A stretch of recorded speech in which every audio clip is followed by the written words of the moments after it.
Hello. Welcome at the Hollywood Music Workshop podcast number 6. In this episode, I'm welcoming composer and conductor Mark Waters. Mark, welcome. Thank Uh, you. Nice to be here. yeah, you are going to teach in Baden this summer, the course Composing and Conducting, the journey to that. Have you ever been in Baden or in Austria before? No, well, I've been to Salzburg, so That's, I have been to Austria, yeah, but that's close not by. been to Baden, not been to Vienna. Now, you know what Baden is?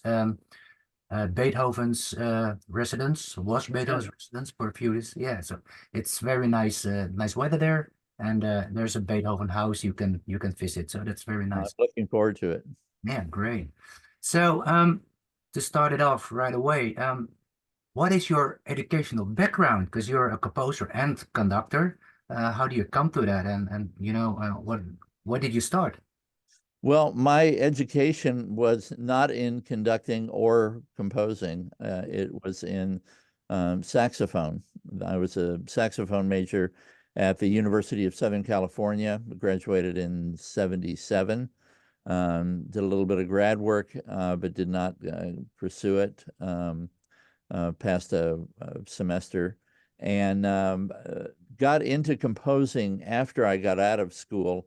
I took a film scoring class at the UCLA Extension, which was just beginning its film scoring program at that time.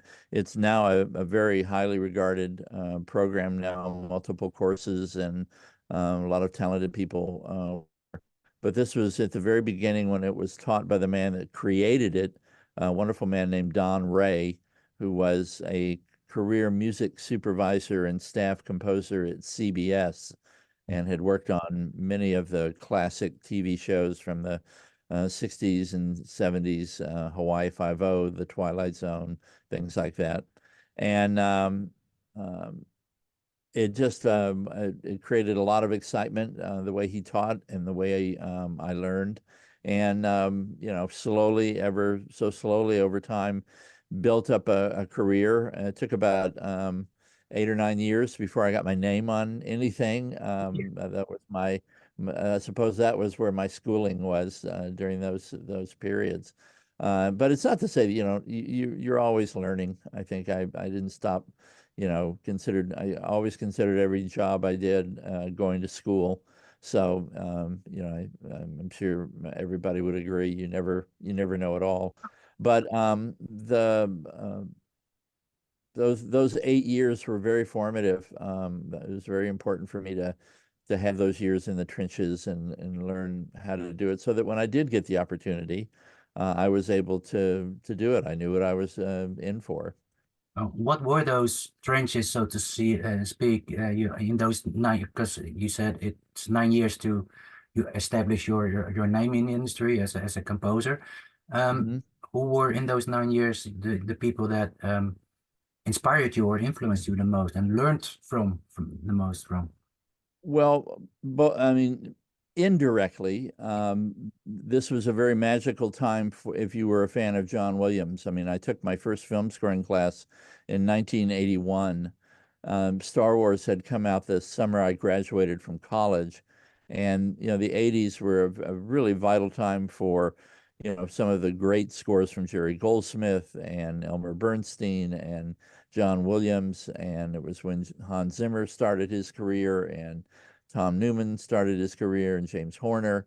So it was a very exciting time to observe what was doing. And then as far as what I was doing directly, I'd say the most important mentor that I had was a woman named Shirley Walker, who was a highly esteemed composer and conductor and orchestrator, and whose career I've always tried to emulate, because I mean she was one that preached with great conviction the need to be in the trenches before you get up, get up to bat, so to speak. The things that you need to know, and this business is unpredictable enough that people get you know big opportunities right away. And if I had done that, and I surely would have taken it, I don't know if I would have known what to do. I mean, you can always get help, and I probably would have, and it may have been all right. But I mean, I tell young people this, you know, learn. There's a lot to learn on this. Doctors take a long time to learn what they do, and it's very gradual, and then they are allowed to do it. What we do is not that different. There's very few people that I know who have had much of a career before they're in their 30s. Yeah. That's unusual. I'm not saying it doesn't happen, but it's not the norm. And it's meant to be that way because there's a lot to learn, and it's a lot to learn because it's constantly changing. The craft is constantly evolving, and what you need to know and what is expected of you. Yeah, exactly. Yeah, I reckon you had to do a lot of with the music prep, part prep stuff that learned you a lot, but also learned from your mistakes you did over the years. Completely, completely. You learn a lot more from mistakes. Yeah, yeah. Yeah. Luckily, you don't make them twice, but Yeah, the I industry mean is hard enough. I think that's part of being a mentor. I mean, Shirley was tough. I mean, if you messed up, she really let you know it. But I was orchestrating for her. I was doing some ghostwriting on some shows that she was working on, and just learning by example. I mean, she was so disciplined and fastidious. I mean, and a wonderful composer, great with people, very straightforward, incredibly honest. All the things that I learned from Shirley, as well as the people I orchestrated for. Mhm. I orchestrated for some wonderful composers. Nobody, I didn't orchestrate. I orchestrated a few projects for Michael Kamen. That was exciting, and worked on some big films with him. Um, did a lot of TV movies and TV shows where I orchestrated. This was during a period when, TV shows and TV movies were being done with 25, 30-piece orchestras. So an orchestrator was on every project, and that was how young composers broke in during that time. You worked as an orchestrator. Obviously, you had to know how to orchestrate, Yeah, but it's different now. The standard path for an assistant apprentice is through programming, doing music prep. You have to wear a lot more hats to do that. Oddly enough, composing usually when you first start out is the least important skill. It's the most important as far as getting work because I think every composer wants to know that you're capable of doing this. But what you're going to be doing for the most part when you're working with a composer is everything other than the composing because your job is to give him more time, him or her more time to do the composing. yeah, So, but it, I tell every young composer, I mean, if you have an opportunity to be an assistant or an apprentice or something, take it because uh, you will learn so much from just observing. I learned so much from watching Shirley, and the people that I orchestrated for, Jack Redford, Bill Goldstein, Jim DePasquale. These were all. I mean, you probably have never heard of any of those names, but are fabulous talents, and it was just great to work with them, and they were very supportive of me, and because I I think mean, I think if I also could just with one more those. thing, Oh yeah. go ahead, go ahead. I think with all those things and those names you now mentioned, yes, I don't know them. Unfortunately, I will look them up. But every single one of them had their own style and their own thing. So for you, it was broaden your skills and getting familiar with all different styles and techniques, right? That's a very good point. I mean, they all had different approaches to how they wanted their music orchestrated, and I had to be aware of that and be very much a part of that. My generation, and I suppose I'm dating myself here, but it was my generation kind of bridged the whole technology explosion that happened in the business. When I started, synthesizers were kind of a, you know, quirky add-on to maybe some scores if it was appropriate. If it was, kind of a cutting edge pop kind of sounding score. I did some work with Mike Post and Pete Carpenter. They were very important music supervising composers during the 80s. They did so much work, and they had a whole crew of people working for them. And they used synthesizers kind of more in a, a pop way. Hmm.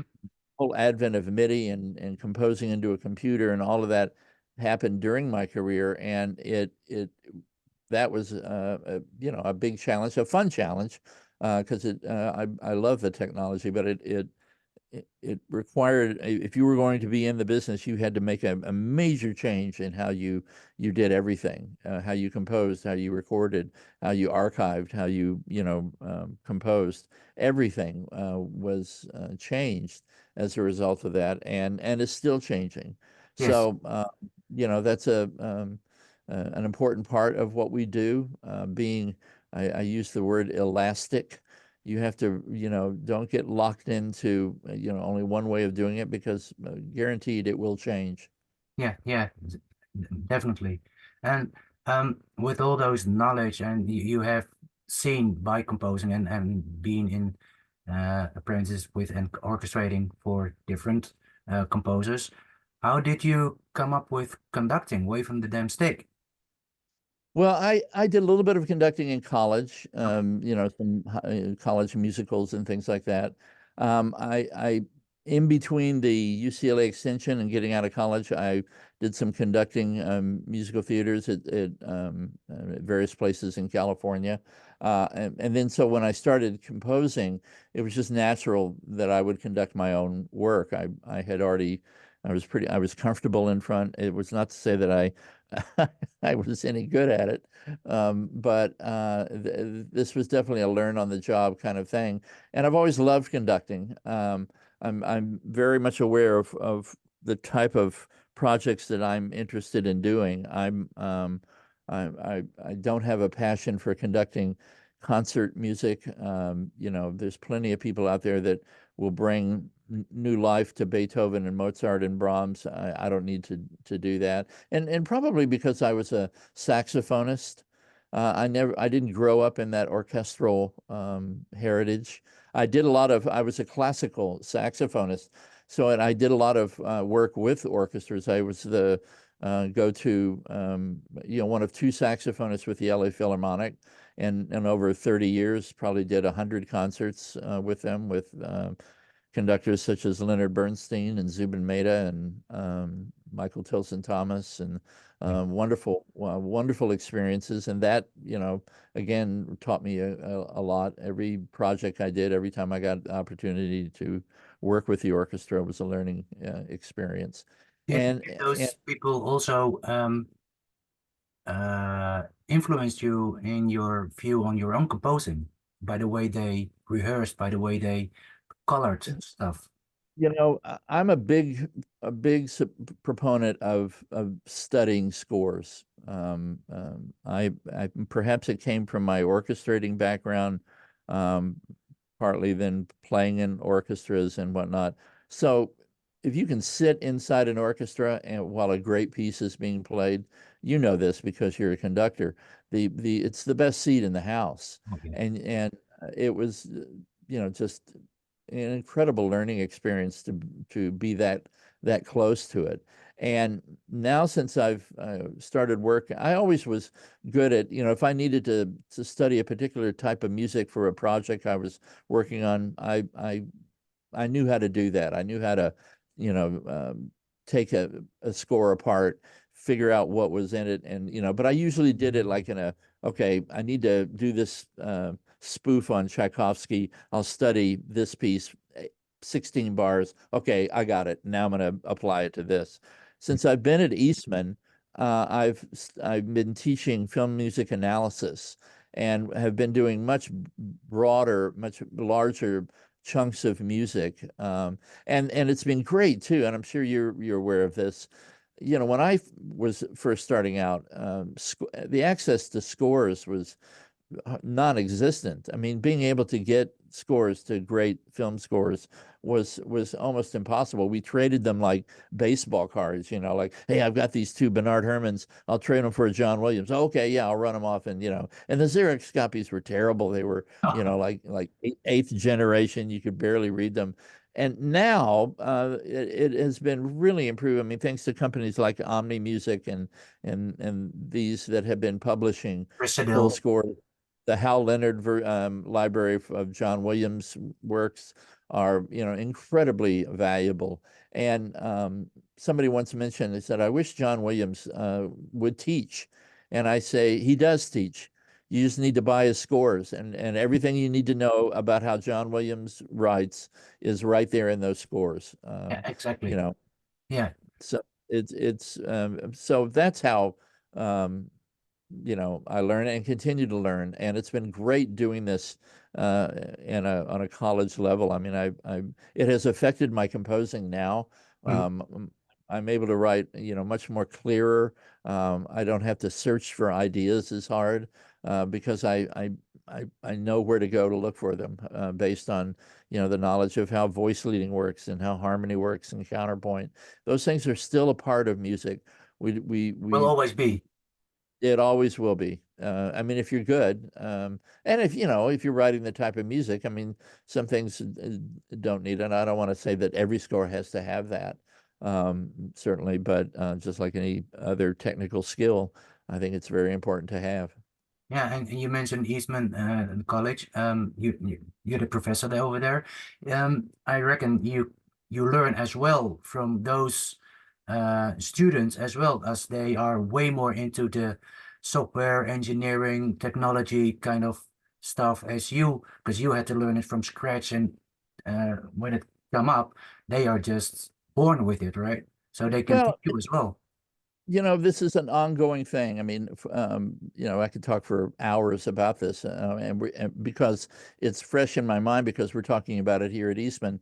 The you know we all know how to teach the traditional aspects of music: orchestration, score analysis, ear training, counterpoint, conducting. Though we figured out methods of teaching them, and we can do that.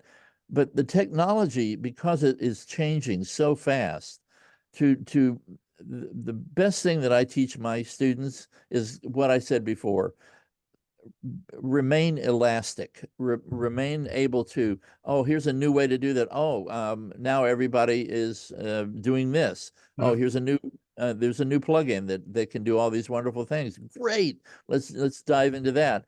So it is a challenge for us in the collegiate level of how to hire somebody, or how to bring in somebody to teach that on a full-time basis. Yeah, So we are, and the schools that are really doing this the right way, and Eastman is one of the few, Columbia College of Chicago.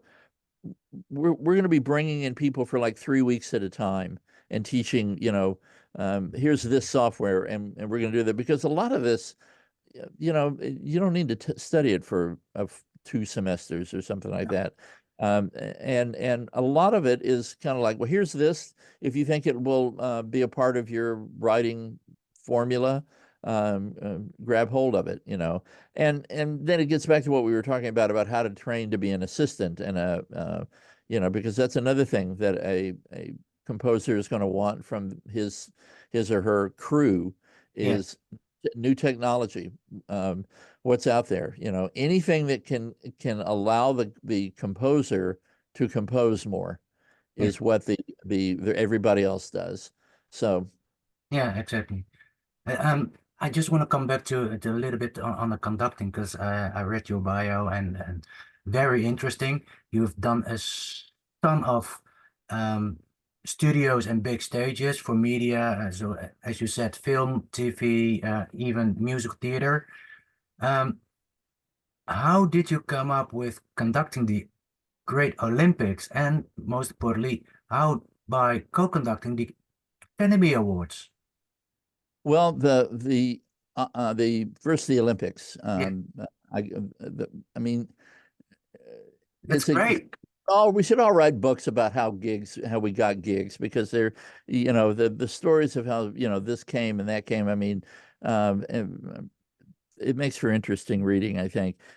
I got the Olympics because several years before I had done the arrangements for a new production of Babes in Toyland, which is a famous Victor Herbert operetta. Mhm. And it was radically different. It was changing the songs greatly, inserting other Victor Herbert songs, getting rid of the ones that were kind of old and dated.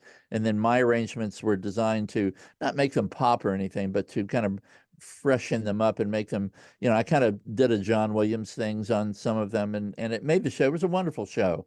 And it was rented out and done in other cities. And it was done at a suburb of Denver, Arvada. The man that was the director there ultimately left and became the summer director, coordinator, not the conductor, but the coordinator for the Atlanta Symphony in their summer season, their equivalent of the Hollywood Bowl. It was a place called Chastain Park.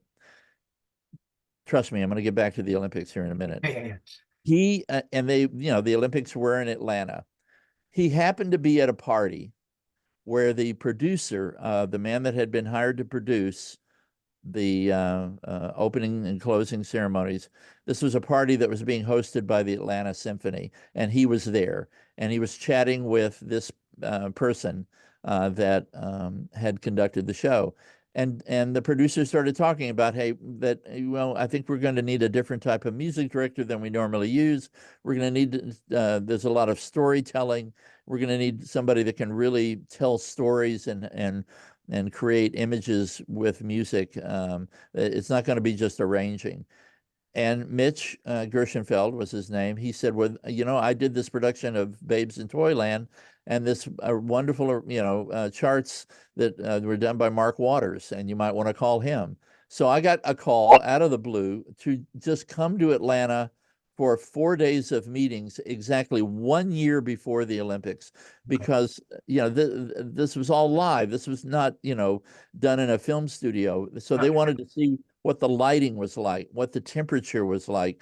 They were still building the stadium. I mean, this was an entire year before the show. And my job was just to come there and sit around a table with 20 other people and talk about what the show could be.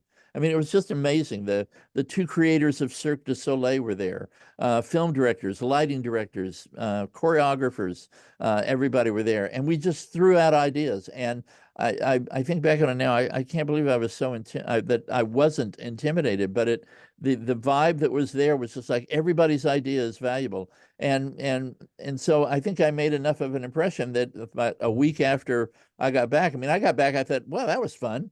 God, I got to contribute something for the Olympics. I get a call saying we'd like you to be the music director of it, and we want you to write a big chunk of the music for it. Wow. So it was so thrilling. I mean, it was about oh my God, 4 months of my life that I spent working on it. And then the same producer got hired to produce the opening and closing ceremonies for the 2002 Winter Olympics in Salt Lake City. And he called me again to serve as music director for that. Wow. And some of it was kind of the same experience. Other parts of it were very different, because the Winter Olympics are very different from the Summer Olympics, and the requirements for music are very different. But life-changing experiences. I mean, believe me, every single day I was on that job, I was having to, my God, how did I get here? This is so amazing. And Pinch me, to please. be exactly, I mean, my office, I could literally go from my office, which was in the area where we all had our offices. I could literally walk to the stadium, and if I wanted to watch an event, I could just walk in and see it. We had access to tickets and events and things like that. It was just thrilling. And I got to work with John Williams. I got to work with all these amazing performers and artists and designers, and everybody was so extraordinary.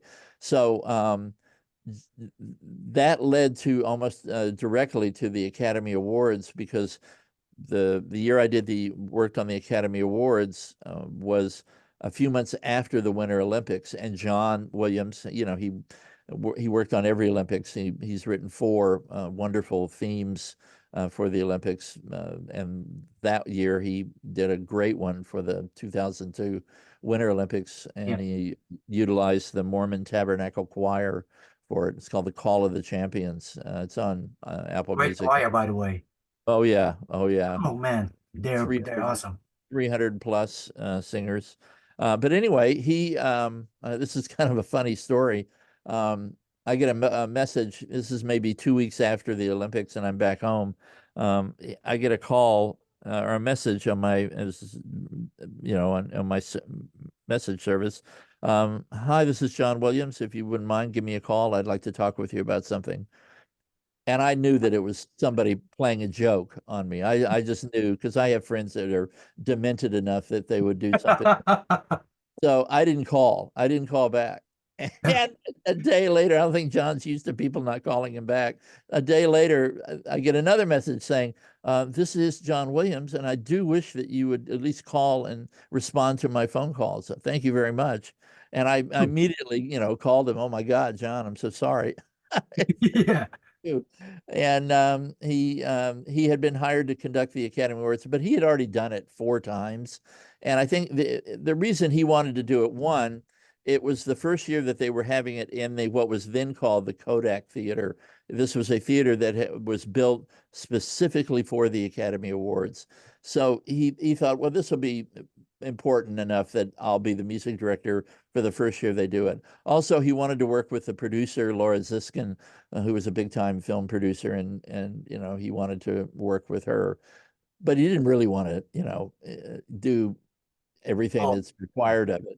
So he asked me if I would take on certain responsibilities, and so it was terrific. I mean, it was the I mean, when I worked with him on the Olympics, it wasn't like I worked with him. I was at the recording sessions, I was at the events, of course, but John doesn't John doesn't need supervising, and it was just thrilling to watch him work. With the Oscars, we had meetings at his house. We even shared a dressing room the night of the show. It was very exciting to watch him To be work. around. Absolutely remarkable human being. Yeah. I've never been around somebody as intelligent and as talented, just beyond belief talented as John is. It is no accident that he is as good as he is, and is as successful Yeah. as he is. Yeah, yeah, it was thrilling. It was Yeah. wonderful. Very, very educational.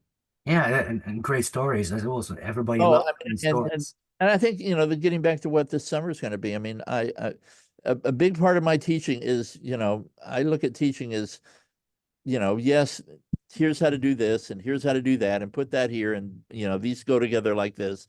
That's part of it. The other part of it is like, hey, when I did this experience, this is what I learned from it, and the same thing's going to happen to you, and maybe it'll be this.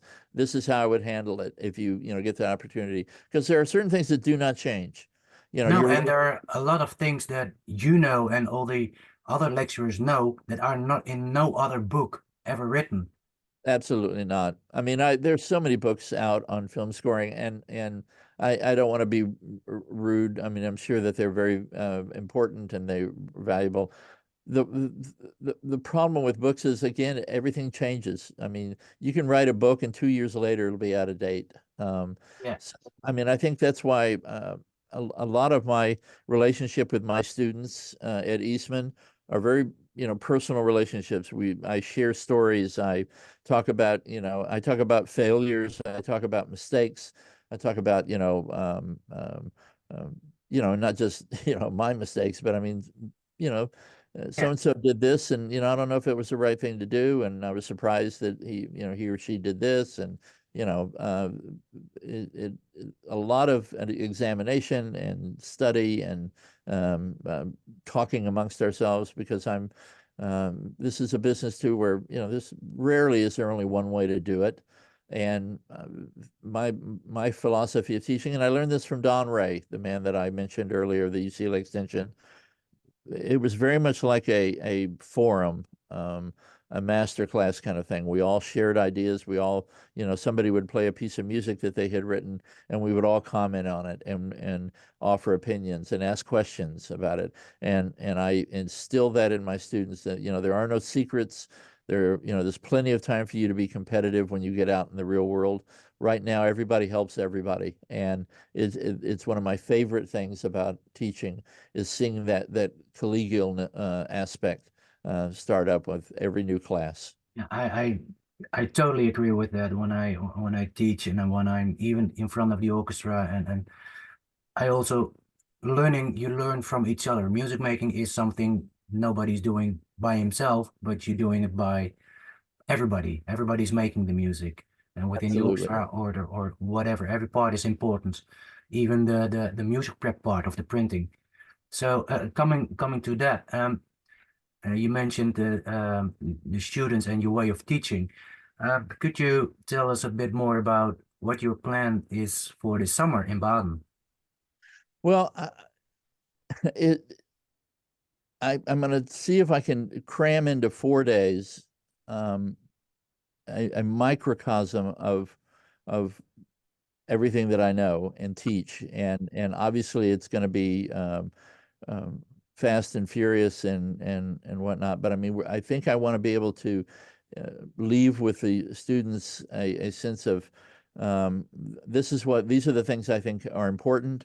This is how I think you should go about growing and expanding, expanding your harmonic vocabulary so that you can compose a lot of different styles of music.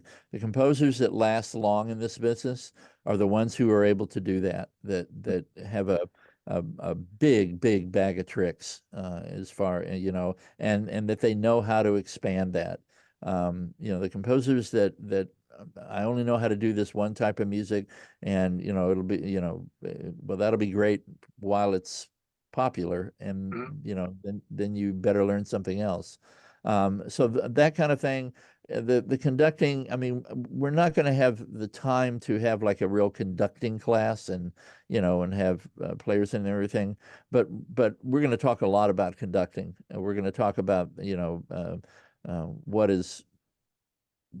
what is required of a conductor in the film world. It's the differences between being a film conductor and being a symphonic conductor. That's a big Uh, difference. yep, yep. Body language, how to read a score, what do the players need, what's important to the players? Because uh, one of the best important lessons that I learned about conducting, I've learned from players. Mhm. Um, uh, you know, and I'm not above asking an orchestra. I just did it when I conducted the Orlando Philharmonic 2 weeks ago. I did Danny Elfman's Batman live and in concert. And there was a section where I asked him, "Do you want me to be in three or in one?" And resoundingly, everybody said, "No, we want you to be in one." Okay, great. I'll do it that way. Yeah. I mean, granted, I don't remember Leonard Bernstein asking the orchestra how they would like him to conduct, but I'm not Leonard Bernstein, Yeah, and I know. and Unfortunately not because but but I have been in orchestras. Not every orchestra I played in was conducted by a Leonard Bernstein, and I can tell you that there were conductors that I played under that should have asked the orchestra, "How would you like this? Would you prefer this another way?" yeah, Uh, either you can help them or you can ruin them by just your right, conducting. I'm coming and back to just a quick thing on the uh, studio. You said you did the live in concert. I know you also did the Star Wars tour Europe together with Derek Rosé, a good friend of mine. yes, So I know Derek very well. oh, wonderful man, Yeah, very wonderful man, great character, great conductor. Um, yep. did you, because you did co-conducting with that, did you have your own annotations or did you talk with each other about how to do, or did everybody, both of you did their own thing? That was such a great experience because I was brought in because originally I was brought in to be the rehearsal conductor, and the plan was they were going to use different orchestras, and I would go in early, rehearse the orchestra, and then Dirk would come in and do the show. And they had this tour lined up. And then they figured that it would be just as expensive to literally bring an 80-piece orchestra on tour, and that's what they did. I mean, it's amazing. I've never heard of them doing that. They did a 3-month tour with an 84-piece orchestra because John said you can't do this unless you have 84 pieces. That was as small as he would let it happen. What an You experience. also you had to do it with streamers. You could not do it with click Yeah, that, because that that's was my other question. Did the streamers or with click? all with streamers. And I had done some conducting with streamers in studios, but that's completely different. I mean, it's one thing to do it in a recording session where if you mess up, okay, well, let's do another take.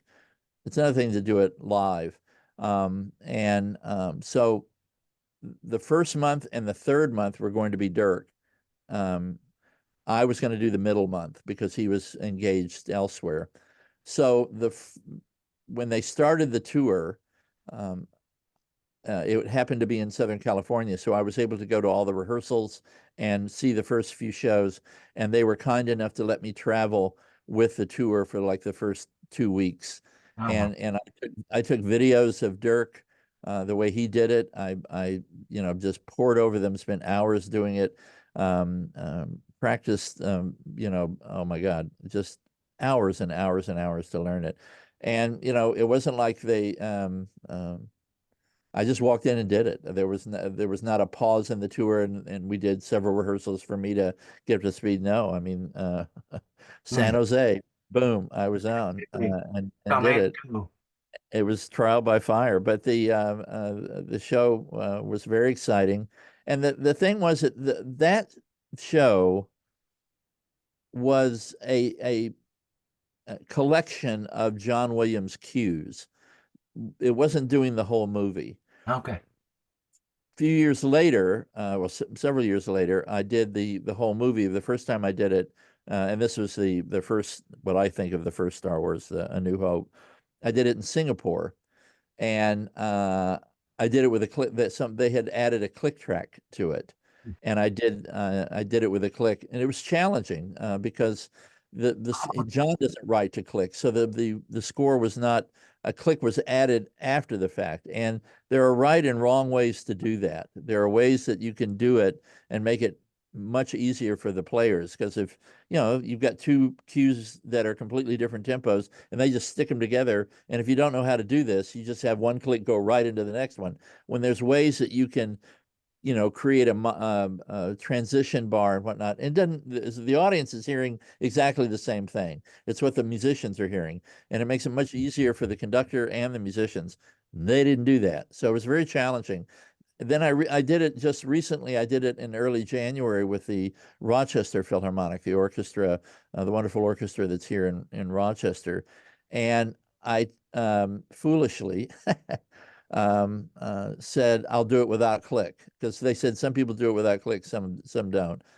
I'd love to see somebody do this comfortably without a click because it was Okay. the most challenging thing I'd ever done because of the fact that even John would say this is ridiculous to try to put all this together in one sitting. Now people do it, and I'm not saying and we did it. The show was terrific, and the orchestra played wonderful, but it was really it was very, very challenging. It was a much more challenging experience than doing the Star Wars in concert.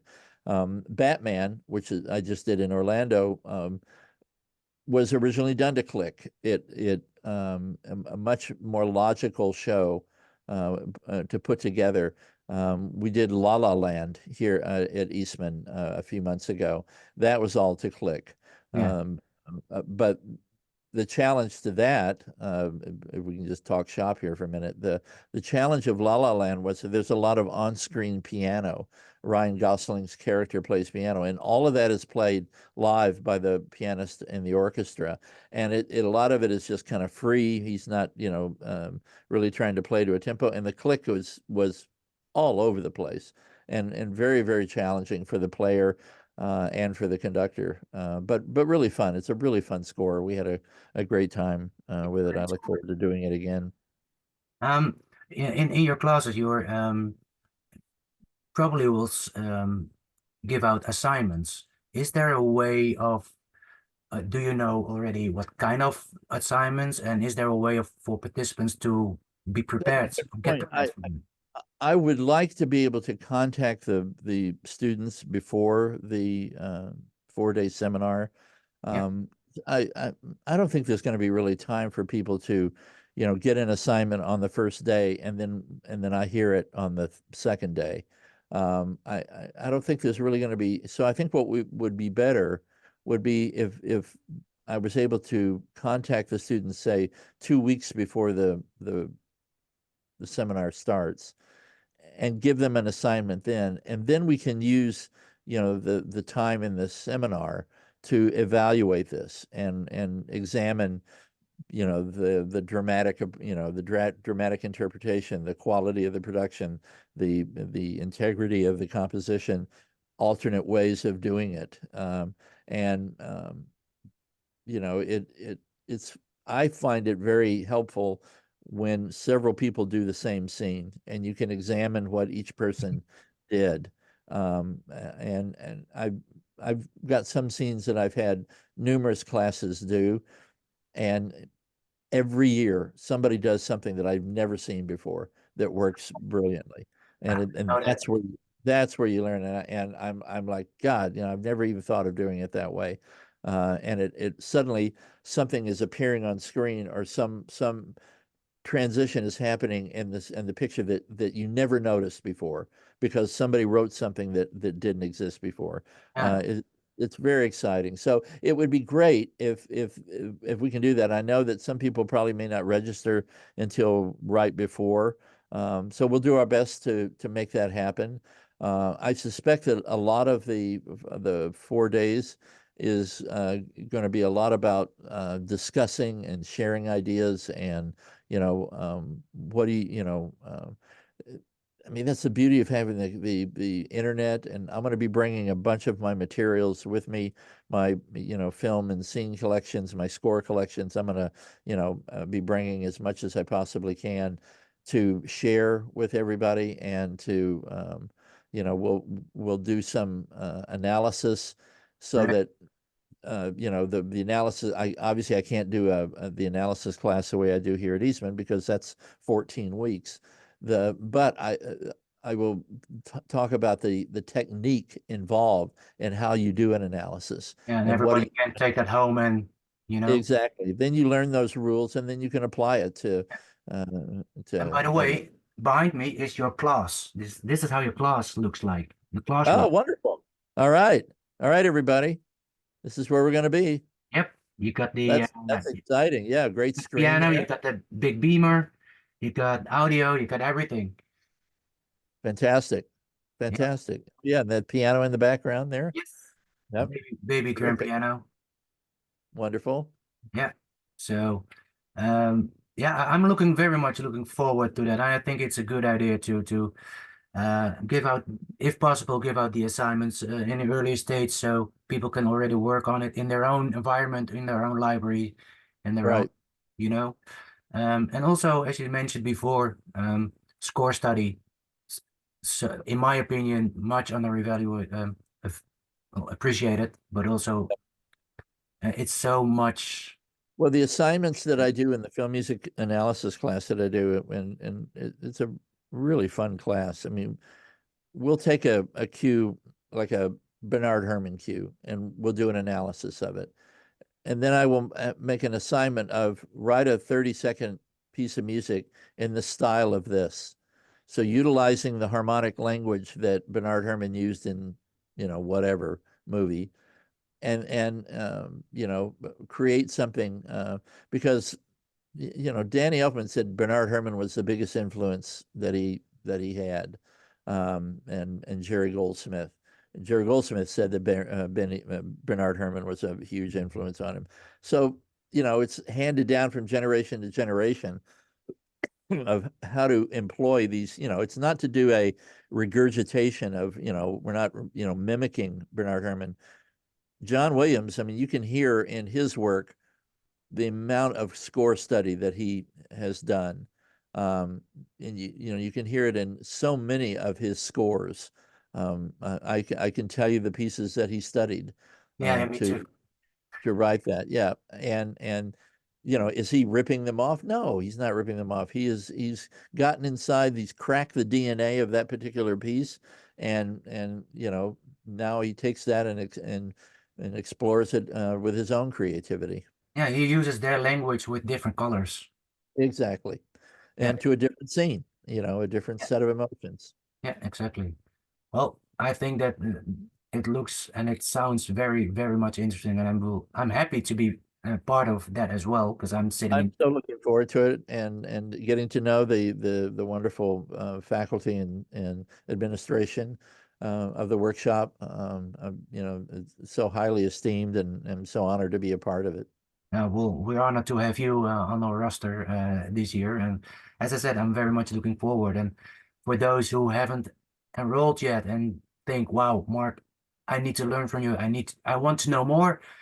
Please go to www.hollywoodmusicworkshop.com and look for Mark Waters' course, A Journey to Conducting and Composing, as I say it right? Composing and judging, and what's important. That And I'll be happy to, if you can post my email address, if people want to contact me directly, any question they may have about what's going to be involved, are they, what should they do ahead of time, anything like that, by all means, reach out to me and let me know. Well, that's very generous of you, and we will send that out as well. So, Great. Mark, can I thank you very much for this interesting and inspiring talk. And as I said Thank before, you. I'm very much looking forward to meet you in person and to be part of your class. So, Wonderful. Me too. okay, thank you, and see you Bye-bye. next summer in Baden. Okay.